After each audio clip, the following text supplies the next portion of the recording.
Bindu squad work കഴിഞ്ഞാ ഇന്നത്തെ squad work ഉച്ച വരെയുള്ള കഴിഞ്ഞു. സ്ഥാനാർത്ഥി ആയതിന്റെ ശേഷം രാവിലെ പോയിട്ടുണ്ടെങ്കിൽ ഉച്ചയാകുമ്പോഴേക്കും വരിക. പിന്നെ വീട്ടിലൊരു പണിയെടുക്കാൻ നേരല്ലേ.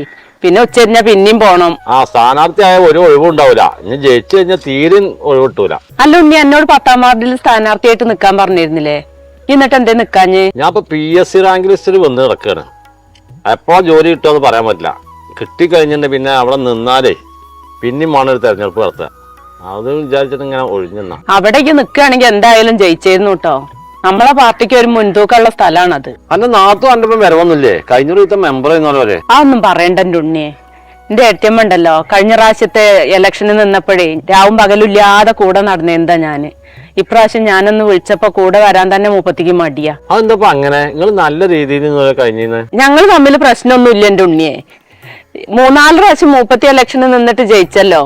അപ്പൊ പാർട്ടി എന്താ കാട്ടി, മൂപ്പത്തിനെ മാറ്റിയിട്ട് എന്നെ ആക്കി. എനിക്കാണെങ്കിൽ ഇഷ്ടണ്ടായിട്ട് നിന്നതല്ല, അത് മൂപ്പത്തിക്ക് ഇഷ്ടപ്പെട്ടിട്ടില്ല. അതാണ് പ്രശ്നം. അധികാരമോഹമാണ്. അത് കിട്ടിയാൽ പിന്നെ ഒഴിവാക്കൂല. എത്ര കിട്ടിയാലും പിന്നെയും മത്സരിക്കണം തന്നെ തോന്നുന്നു. എടാ ഏട്ടമ്മ എന്റെ ഇപ്പൊ വോട്ട് ചോദിക്കാൻ നടന്നിട്ടില്ലെങ്കിലും കുഴപ്പമില്ല. മൂപ്പത്തി ഓരോ വീട്ടിലും ചെന്നിട്ട് എനിക്ക് വോട്ട് ചെയ്യണ്ടെന്നാ പറയണതേ. എന്തിനങ്ങനെ ഉപദ്രവിക്കാൻ നിക്കണ്? അതിലാണ് എനിക്ക് സങ്കടം. ബിന്ദുജ് വിഷമിക്കൊന്നും വേണ്ട. നമ്മള് സത്യസന്ധമായിട്ട് നടന്നിട്ടുണ്ടെങ്കിലേ ആരെ കൊണ്ടും നമ്മളെ തളർത്താൻ കഴിയില്ല. ജയിക്കും. ഞാൻ ആരും ചതിച്ചിട്ടും വഞ്ചിച്ചിട്ടും ഒന്നുമില്ല. എല്ലാ വീട്ടിൽ ചെന്നിട്ടുണ്ടെങ്കിലും നല്ല സപ്പോർട്ട് തന്നെയാണ് എനിക്ക് കിട്ടണത്. ജയിക്കായിരിക്കും.